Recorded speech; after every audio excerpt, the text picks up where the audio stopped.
Welcome to Christchurch. Welcome to the CDC. Welcome to a new exciting new season, hopefully. Okay, the first thing, of course, to remember is that the clothing we've packed in your orange bags for you today is based on where you're working in Antarctica and what particular job you're doing. And, of course, what we're going to do this afternoon is to get you to try your ECW gear on before we send you south tomorrow. Okay. They call it going to the ice. It's a simple thing to say, but the journey is profound. Tonight, they'll get warm clothes in this United States National Science Foundation warehouse in New Zealand. Tomorrow, they'll leave for Antarctica, 2,400 miles to the south. My name is Norbert Wu. I'm an underwater photographer. I've been going to the ice since 1997. Most people call me Norb. You better have two large ones. They're too tight. Turn them back in and just get the pants. Okay. Just the boots. Yeah. Well known for Antarctic photography, Norb Wu and his team have been invited by the NSF's Antarctic program to take high-definition video cameras into some of the least accessible waters in the world. Norb apparently got a phone call this morning. My name is Christian McDonald. I've been to the ice 6 times. I'll be diving and helping Norb with logistics. How much weight? What are our weight, actually. Okay. And at this stage, it's 280 pounds, unfortunately, which means that we can only take so much of your gear. Okay. But it'll follow. It'll follow on the next flight. As soon as possible, yeah. So what's going on, Noel? Well, we got to repack everything. So this stuff is going to join us on the next flight, which could be anywhere from just 2 days to 2 weeks. You never know. Check-in time tomorrow morning will be 5 a.m. Okay? So that's basically all there is to it. At first, it's like getting up early to go on an airliner to anywhere. Same standing around, same security hassles. Feels like going to Chicago. Hey Dale, can you do me a favor and hand me my parker? That's right on there. This is the second year I've gone to the ice with Norb. I'm Dale Stokes. I'm an oceanographer.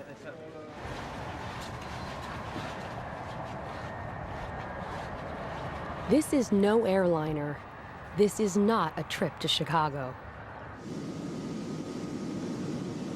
It's so noisy in here you can't talk. You can barely move. It will be an extremely uncomfortable 5-hour journey. About all anyone can do is think about the ice.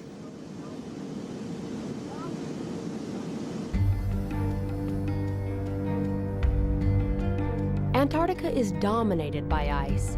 Over much of the continent, the ice is more than 1.5 miles thick. This fortress of cold holds captive 70% of all the fresh water on the planet. If the ice melted, the oceans would flood over half the world's population. The ice controls the Earth's climate. It reflects heat from the sun back into space. The seawater it chills affects currents and temperatures everywhere. But there is more to Antarctica than just ice.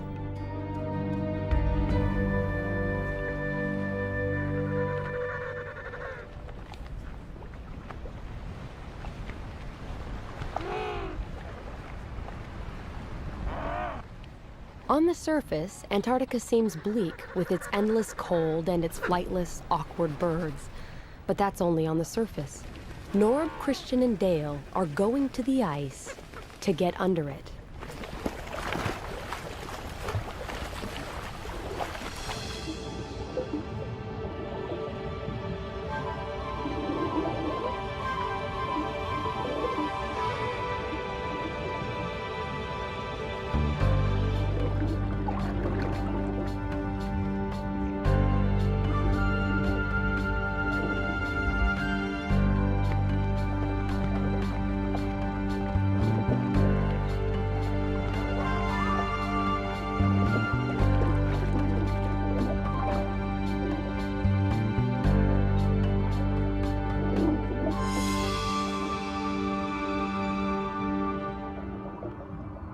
Norb's team is flying as far south as you can go and still find ocean.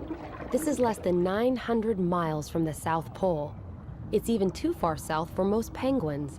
Out of 17 penguin species, only 2 live this close to the pole.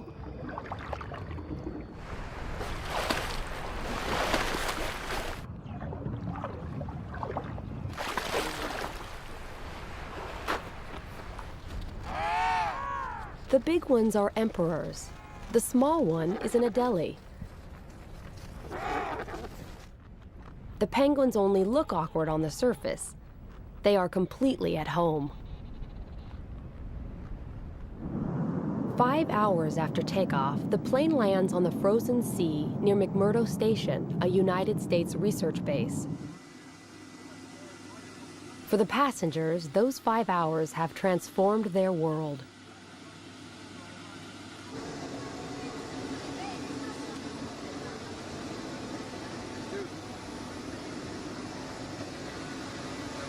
Thanks for flying with us. It's like getting out on another planet.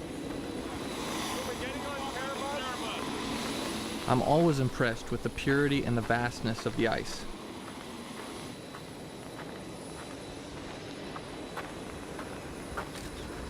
The sea we want to explore is beneath our feet, locked away under 6 feet of ice. But first we have to learn to deal with the ice. This is Snowcraft 1.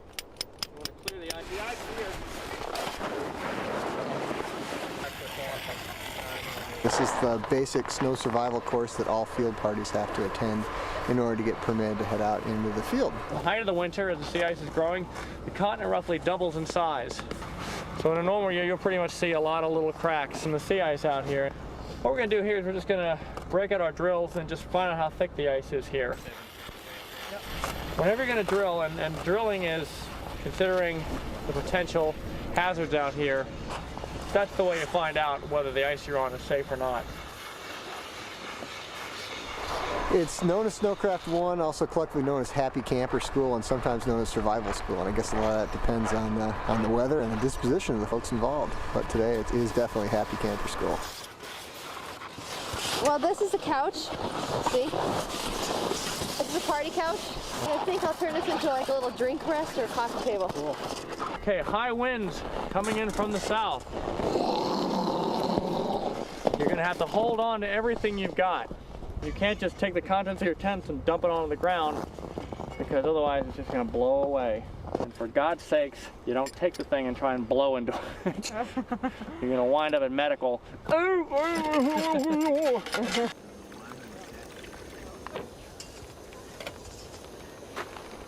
This is a classic Antarctic day out here. It's virtually dead calm, lots of sunshine, but the potential for it to change in the next 2 hours or less is pretty dramatic and pretty amazing. Intimidating, I think, is probably the best word for it. The weather is just plain intimidating, the way it can humiliate you and make you feel small.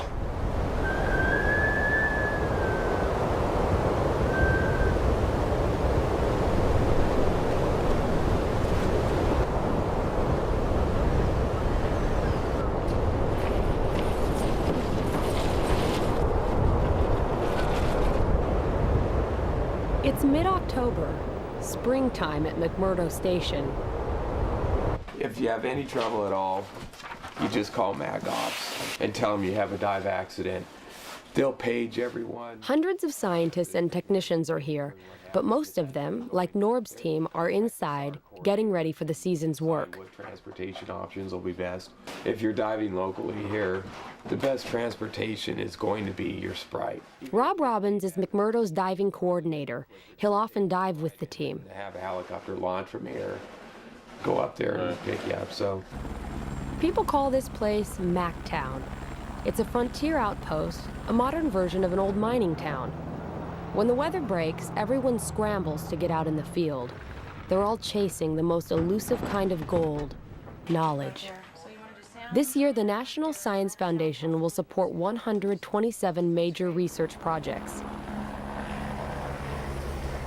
The projects cover everything from microscopic worms in the ground, to the movement of ice sheets, to the hole in the ozone, to the crystals made in the big volcano called Erebus, the dominant landmark here.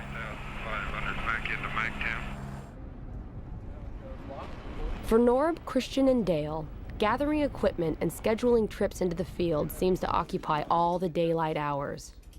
And it's daylight all the time. So what we may want to do is fly up here, see if you like anything. We can land anywhere down there, take the door off, right, and do it again. Okay. And just pull it off.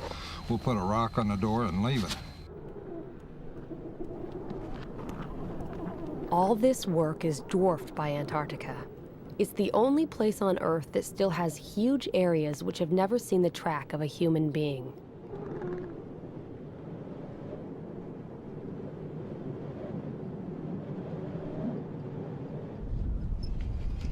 I'm so ready to dive I'll dig with a toothpick if I have to. But we still have to plan things out with Rob. There's some of the Sprite accessible dive sites around here. There's a lot of good diving. At Cape Armitage, it's fairly shallow. There's a shoal there. There's a lot of anchor ice. It's really pretty spectacular. Little Razorback, which is maybe an hour away or so, a lot of big pressure ridges there, so that's a good spot. Are we going to be able to cross them? Do you think the travel's going to be bad? The travel, I think, is going to be pretty good. There are some cracks. You're going to want to be careful, but it's fairly safe out there. I'd really like to film an iceberg underwater. I mean, that's kind of this thing, you know. There's an iceberg grounded up at Cape Barn, which could be spectacular, but it looks like it's quite a ways offshore. We'll have to see what it pans out to be. This ice is 6 feet thick. It's like cutting a porthole in a concrete wall.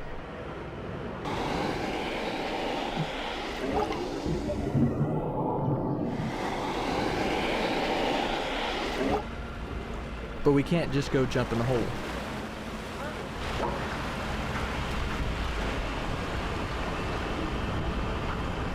I'll come back in, blade it, and I'll bring the hut in, place the hut, we'll put snow around it, and you're down. Sounds great. Okay? Thanks.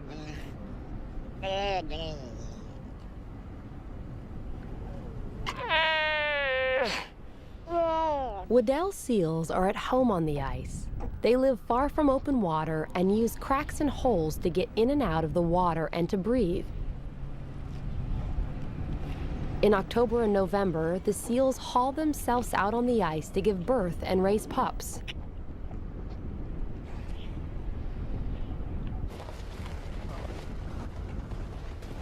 After 10 days of preparation, we're ready. I admit it, I'm a wimpy diver. I hate boats, I get seasick. This is great. No waves.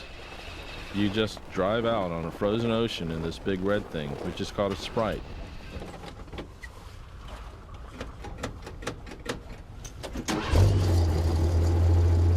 A Sprite is fun for about the first 5 minutes.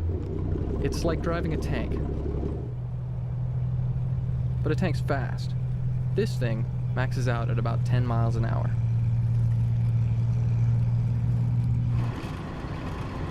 After 5 minutes, it's sheer unadulterated hell.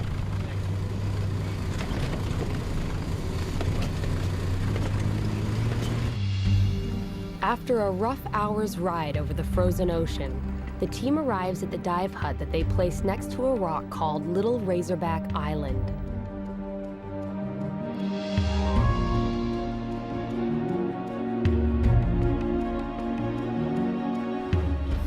Dale will be first into the water. 3 layers of underwear and a dry suit. It still doesn't really keep you warm. But for me, it's worth it. There's no diving like this anywhere else in the world. The only thing exposed to the water is your lips. At first, they burn, but then they get completely numb, and it's okay.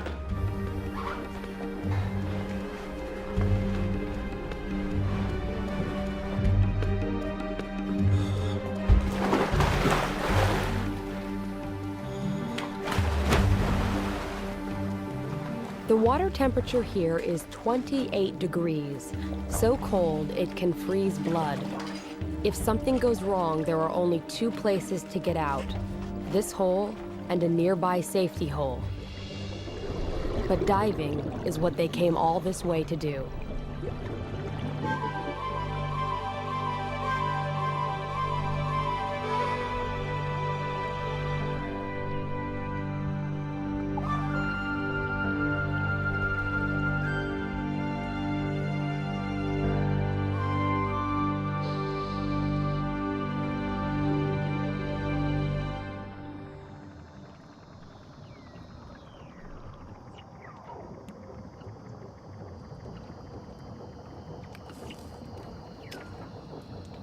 The crystals on the bottom are called anchor ice. In shallow places like this, ice forms on almost anything the water touches, so it grows in kind of an ice garden.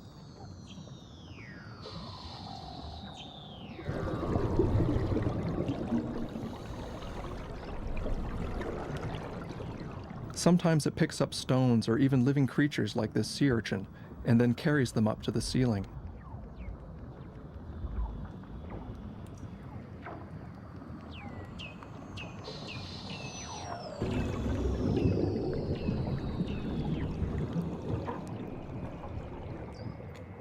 To me, these noises sound like alien radio signals in science fiction movies.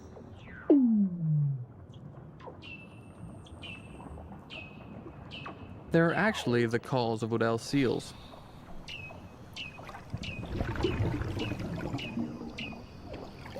The seals will go anywhere they can find a hole for air.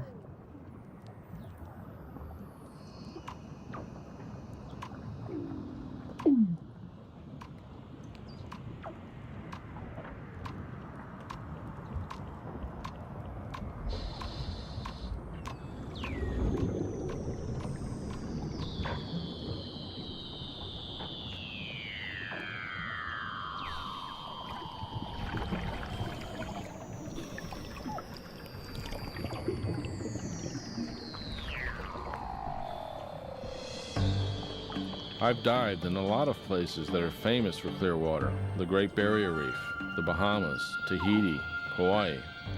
This is far clearer. At this time of year, you can see almost a quarter of a mile.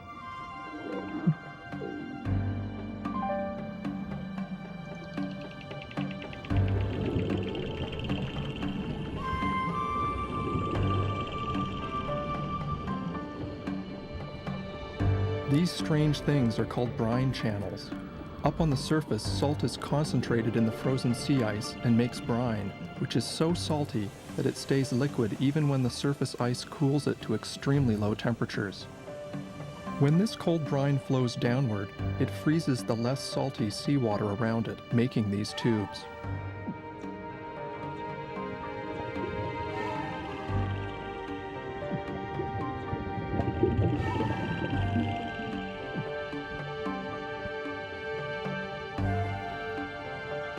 We're diving in shallow water because most of the action is on the ocean floor. These sea stars have just finished off an urchin and are attacking each other. Some of these animals are far bigger than similar species elsewhere. This sea spider is a giant compared to its cousins that live in warmer water. Isolation helps these animals evolve differently, and their slow metabolism in the cold lets them grow older and bigger.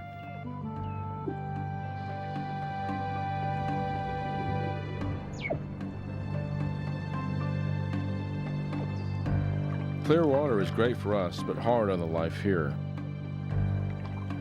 There's been no sunlight for 4 months, so nothing has been growing in the water.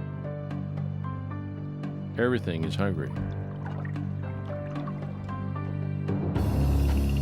This anemone may look pretty, but it's a ravenous predator.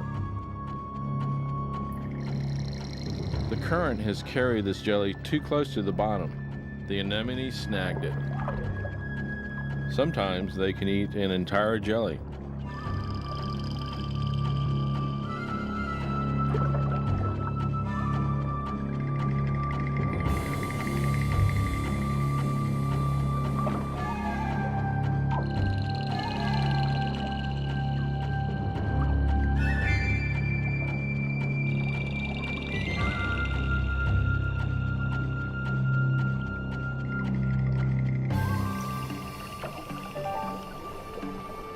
After about 40 minutes, you start to really get cold. It's time to get back to that warm hut. Under the ice, you have no clue what the weather's been doing, but this is Antarctica. It's sure to be different.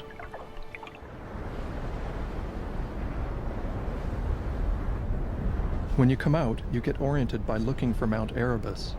There it is, smoking away in the distance. Underwater, the body fights off cold by burning calories like a furnace. Cool, baby. Everyone is physically exhausted. Ceiling, very, very cool. But the whole blue room sensation is from dropping down out of the second tunnel and then looking up into the blue room. That's pretty vicious. That's the sensation right there. But other than being tired, they're exhilarated. I think it must be because you're coming out of that dark part, right? Yeah, exactly. Because otherwise, it'd just be like any. But It's kind of spooky. Long way from the hole. It's kind of fun.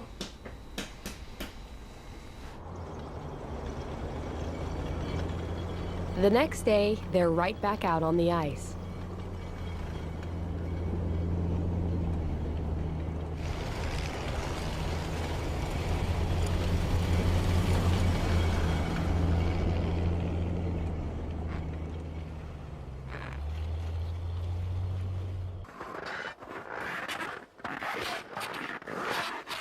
The team comes upon a hump in the snow that could be a lot more dangerous than it looks. This is exactly what Norb and Dale were warned about in survival school. So what's the rule of thumb?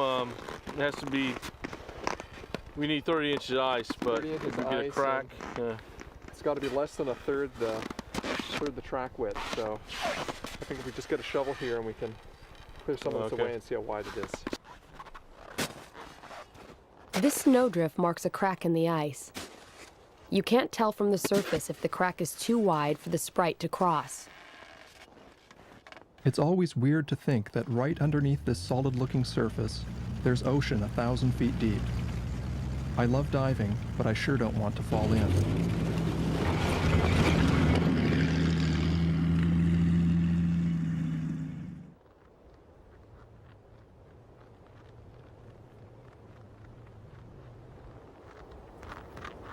The penguins know how to get around better than the team. In fact, research has shown that their funny waddle is actually very efficient.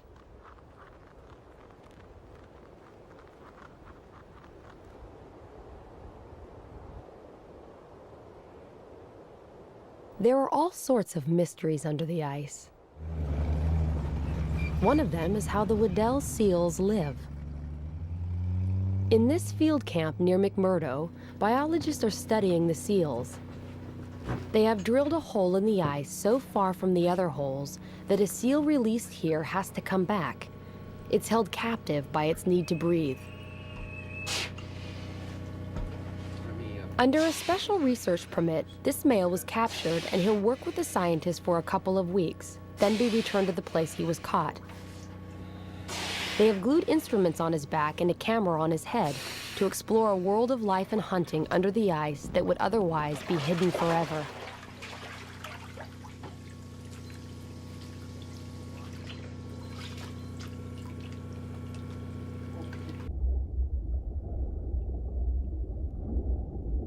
An observation chamber has been built under the ice near the hole.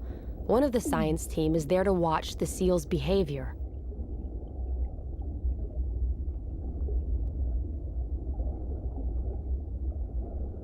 This seal, and others that have worn the equipment, have led to breakthroughs in the study of Weddells. The video the seal takes is a first. Here, with the camera pointed forward, is something divers and scientists had never seen before. The seal blows bubbles at the sea ice ceiling and flushes out its prey.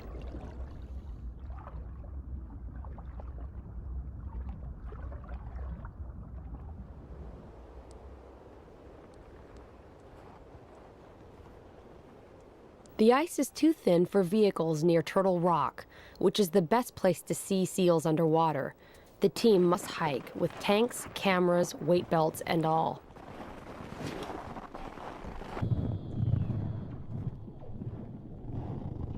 Underwater, a male seal hears them approach.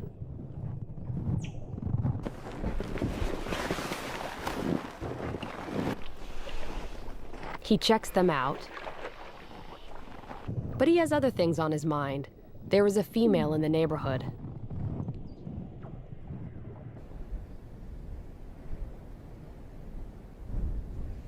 There's no warm dive hut here, but that's all right. It's a balmy day, about 15 degrees.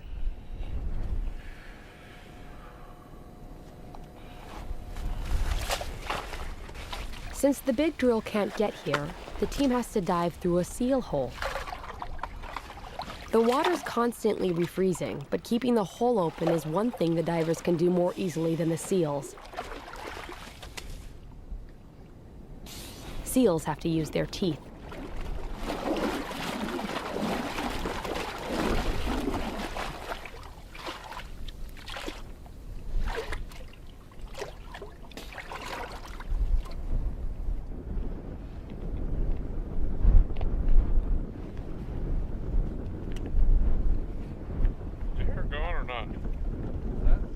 Going, want to press it?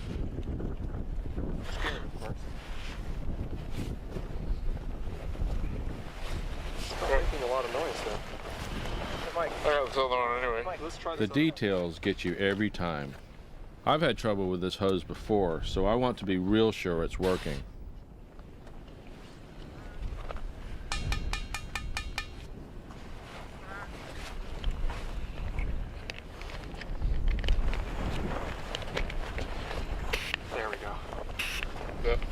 Anything wrong with that one?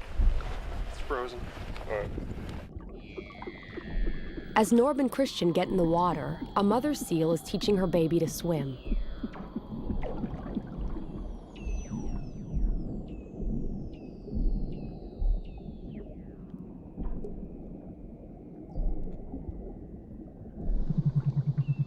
But she has other concerns too. Females, once they've given birth, are often ready to breed, and this female knows that the male is around.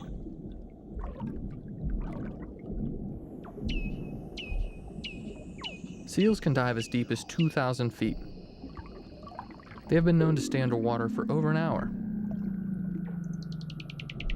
But they don't get decompression sickness, the bends, which is a major hazard for divers. To prevent the bends, divers must be careful when ascending so nitrogen doesn't fizz out of their blood like bubbles in a soft drink.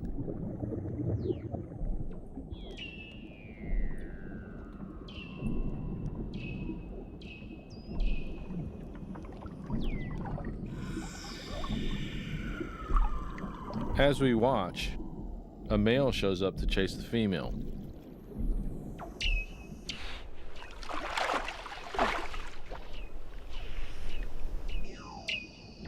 But she's not interested.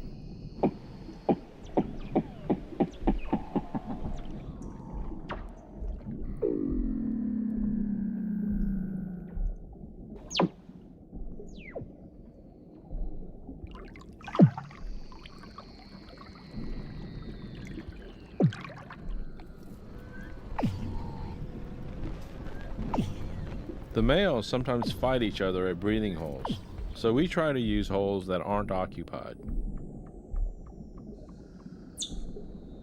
As Christian heads for the hole to get out, something unexpected happens.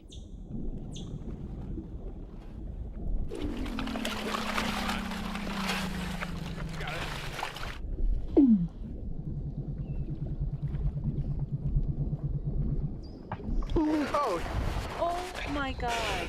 Please don't bite me. Please don't bite me. Please don't bite me. Oh, you're gonna get bit. He thinks it's a huge male, about to take a chunk out of a part of him that Christian doesn't want to lose.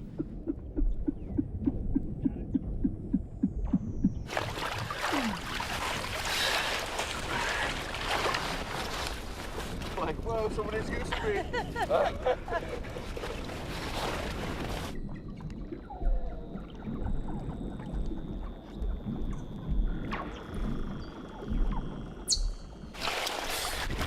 Saw that baby seal go. Oh. Like, don't bite me, don't bite me. That mom didn't care at all, man.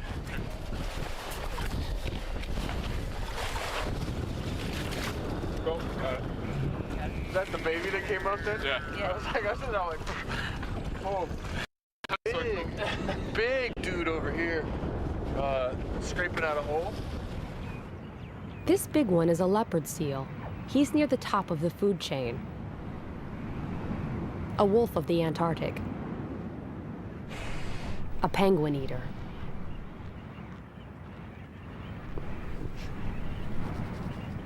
But out on the surface, he's about as agile as a slug, so the penguin is safe. For now.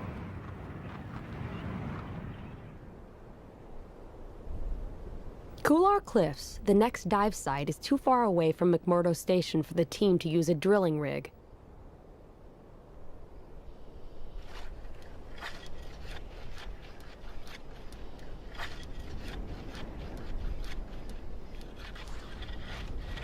But Christian, Rob, and Dale use just about every portable tool known to man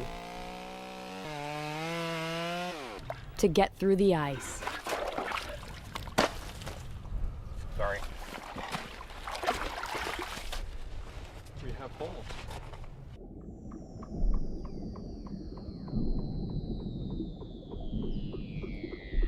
This is the type of sea star that I have never seen before, using its long arms to pick plankton out of the water as the current moves past.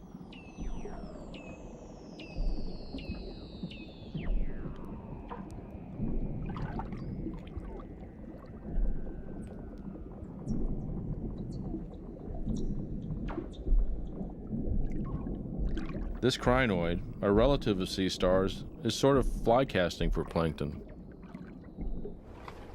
On the surface, Rob keeps the hole clear and has no idea that beneath him, Dale is having one of the most memorable dives of his life.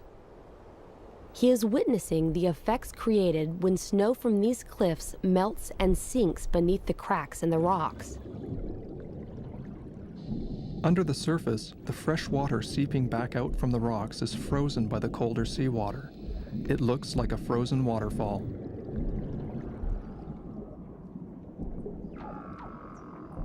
The sunshine has been feeding energy to algae, which is turning green and golden. Soon the algae will bloom in the water and end our season by ruining the visibility. But for now, it's just plain beautiful.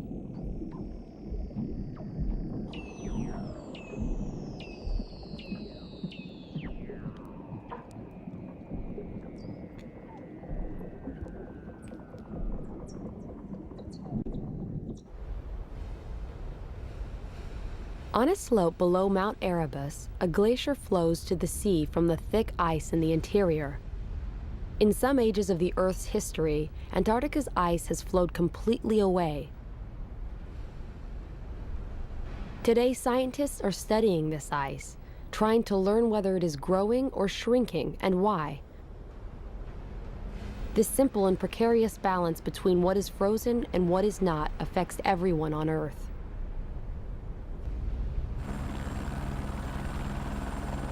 Norb's team has put a hut right where the glacier meets both rock and the sea. The glacier face goes hundreds of feet down into the water. Norb and Christian will dive right next to it.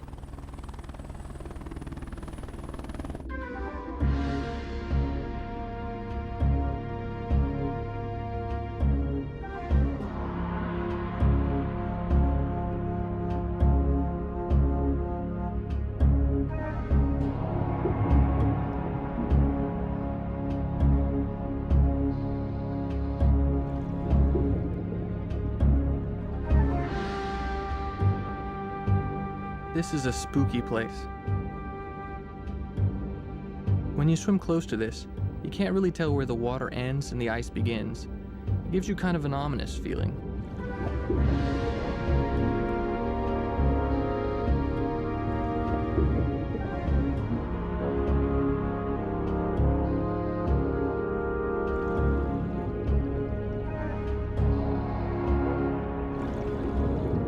You see all this big ice, but fish live right next to it, no problem.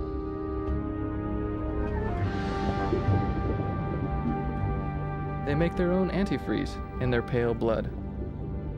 The ice isn't ominous to them, it's home.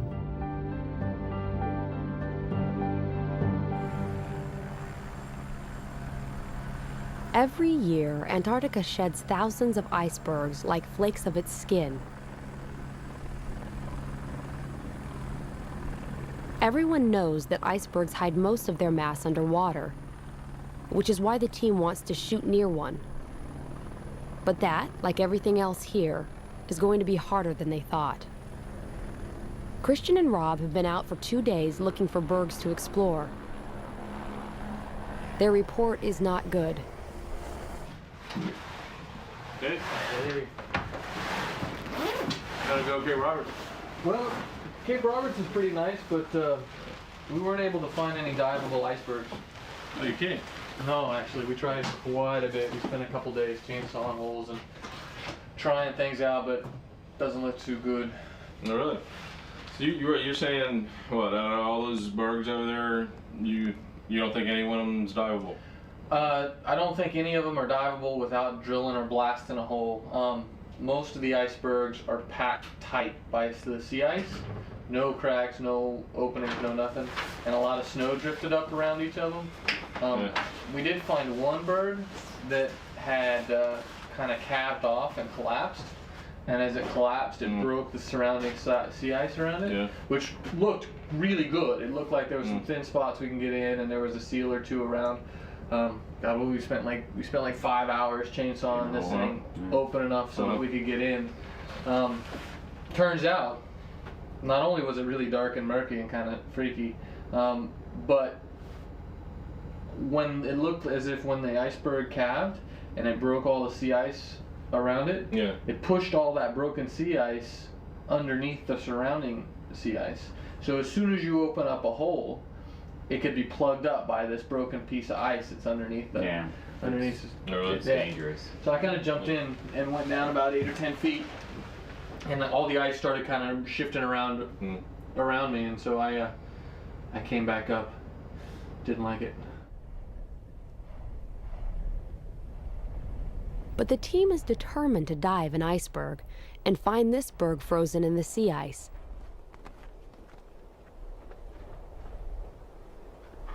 The berg appears to be in very deep water, not the most interesting diving. But at least there's a seal hole to dive through, and what they discover is a complete surprise.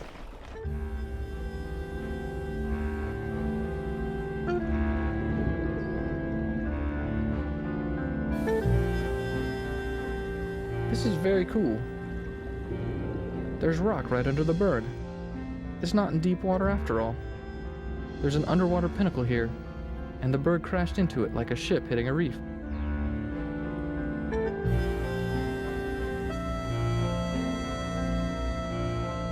But a ship would be here for centuries. It's hard to imagine, but soon this huge structure will just disappear.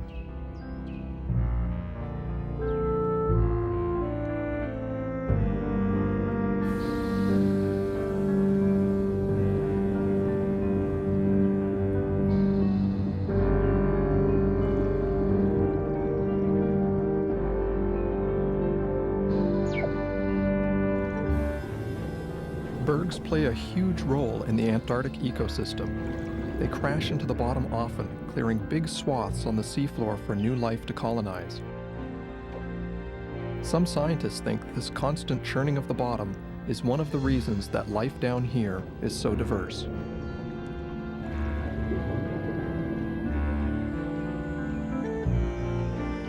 I've seen these dimples on most bergs. They may be caused by the way the ice is eroded by currents swirling against it.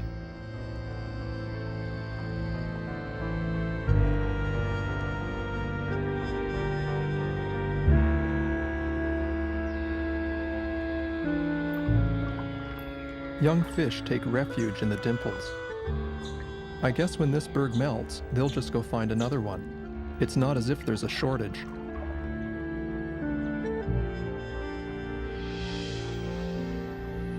This is a desmodina, the same kind of jelly that was nailed by the anemone. It's riding higher in the current though, fishing with 40-foot long tentacles.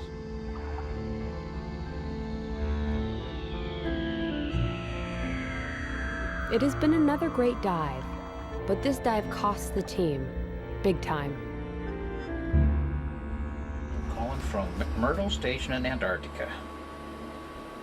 I'm a physician, I'm a diver, and I have somebody here who's a professional diver who truly seems like he has decompression sickness. Diving down here. Dale is in trouble. He may have the bends. Diving heavily for a week. It's a sharp pain in my back, and I don't want to mess with it. If there's a bubble in there, you never know. You can be paralyzed for the rest of your life. Sometimes you just don't recover, and you can't dive ever again. Kind of a tough one. Now, we do have a chamber here, and the chamber is standing by. Might as well get in. Here we go. See ya. Bye. Imagine being told that you can no longer do something that has been a large part of your life since you were a child. 30 seconds for descent to 60 feet. Dale has been placed in a hyperbaric chamber, an enclosure in which air pressure is first gradually increased and then gradually decreased. This shrinks the nitrogen bubbles in Dale's tissues and allows the extra nitrogen gas to safely diffuse out of his body. I feel selfish for being depressed about losing what some may consider to be a hazardous job. Most of all, I'll miss being underwater, under the ice.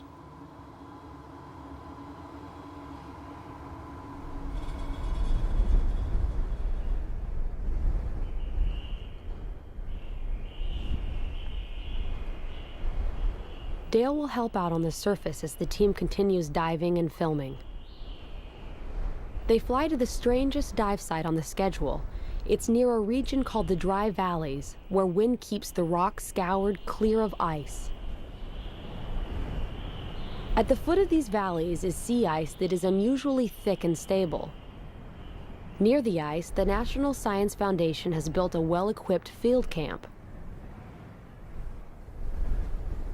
Here, oceanographers are studying life that is remarkably similar to what lives thousands of feet down on the ocean floor, the largest and least known ecosystem on Earth.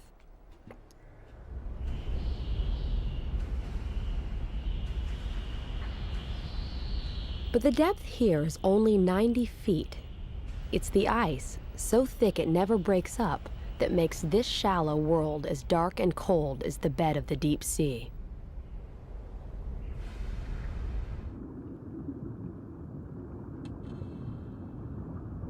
These unusual soft corals have evolved to sweep the sand for food, a behavior that has never been seen anywhere else.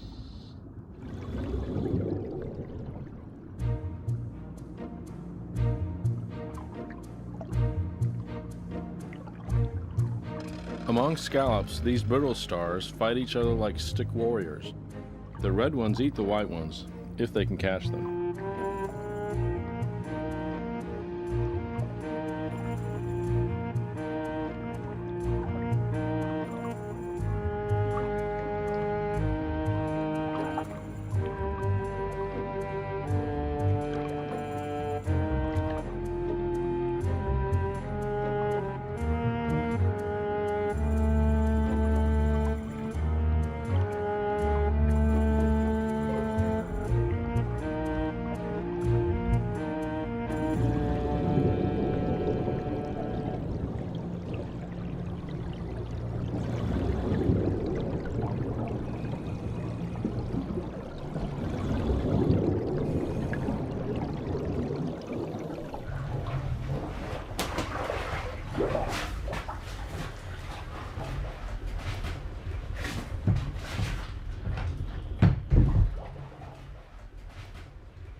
It's January.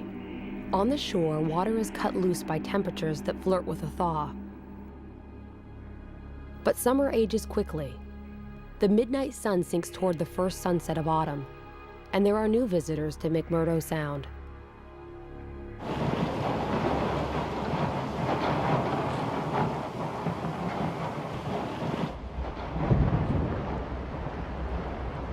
The U.S. Coast Guard icebreaker, Polar Star, arrives to cut a passage for a freighter to bring in supplies to Mactown.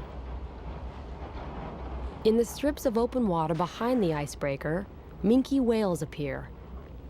They're feeding on plankton that has bloomed in the water under the ice in the constant daylight. Minkies, among the most common whales in the world, are still hunted in Antarctic waters.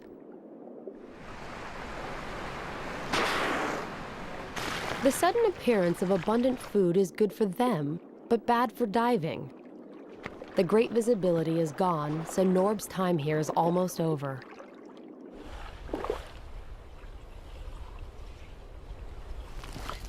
All around the coast of Antarctica, ice cracks and disintegrates.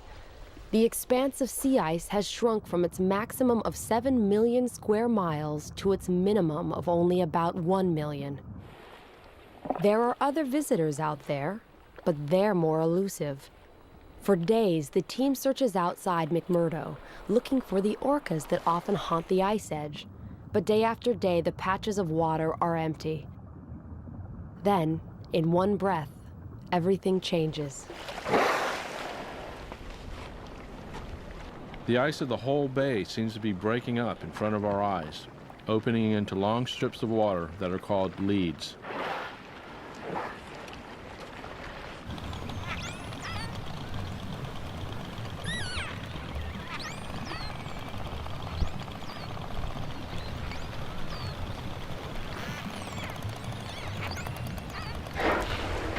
The orcas take advantage of these leads as soon as they open to get as far into the ice as they can. They're hunting the giant Antarctic cod, a fish that can reach over 100 pounds and uses the ice edge as shelter.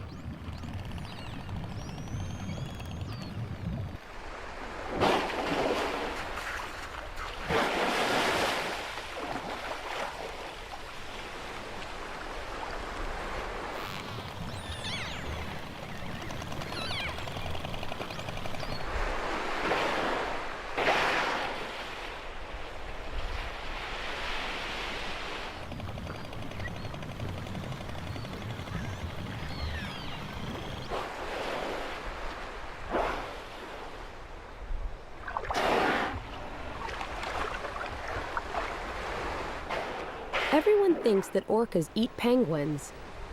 These Adelie penguins seem to think so too.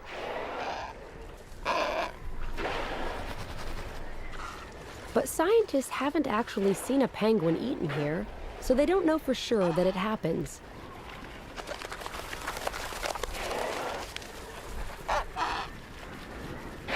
Still, when whales are around, penguins play it safe.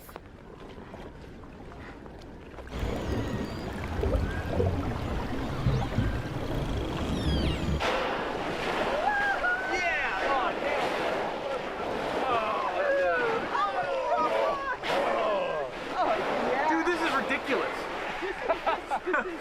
There's like 20 whales right there.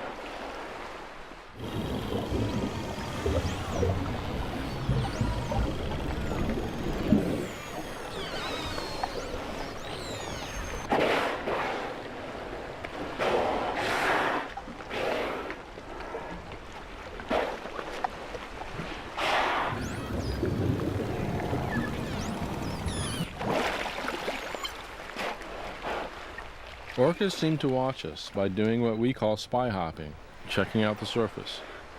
They may also spy hop to look for new leads or to navigate back to open water.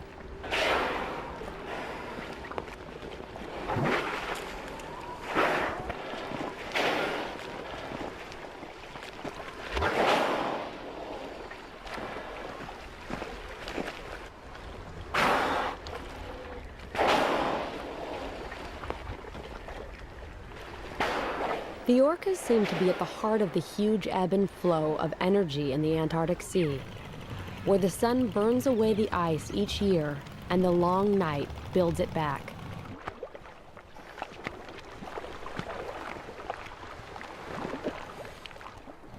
On our last day, Rob is filming me with his digital camera.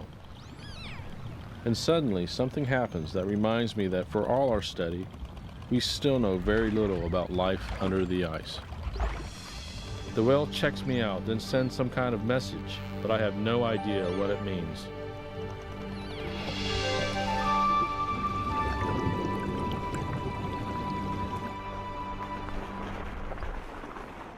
Months ago, Norb, Christian, and Dale said they were going to the ice. There is no casual term for leaving it.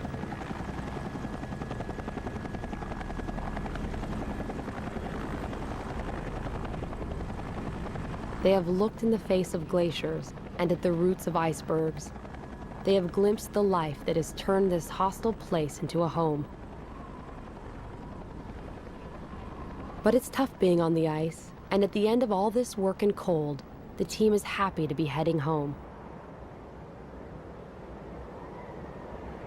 Antarctica is the one continent where humans may forever be strangers. But we have looked past the big white shield and have seen the beauty and mystery that the ice tries to hide.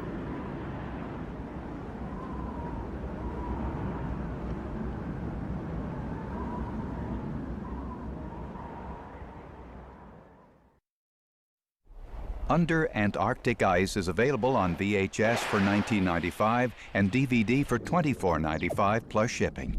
To order, call 1-800-336-1917 or write to the address on your screen.